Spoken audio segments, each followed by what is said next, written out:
Welcome sa FIBA World Cup Game Recap. Pumarehas din ng kartada sa gilas ang China nang matalo sa South Sudan 89-69. Umalagwa ang South Sudan mula sa 4-point halftime lead patungo sa 20-point win. Big factor sa panalong ito ang 12 turnovers ng Chinese squad.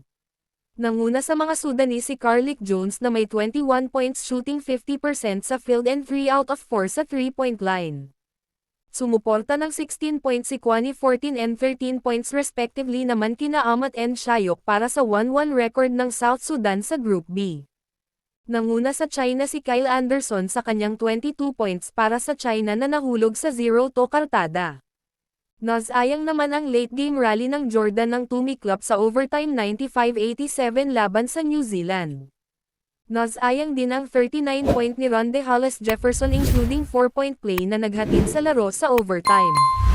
Nanguna sa New Zealand si Isaiah Lifa na may 23 points kabilang ang 4 na tres na sinahugan pa ng 5 boards and 5 assists. Para sa bounce-back win at iangat ang kartada nila sa 1-1 na nagbigay pag-asa na makatuntong sa second round.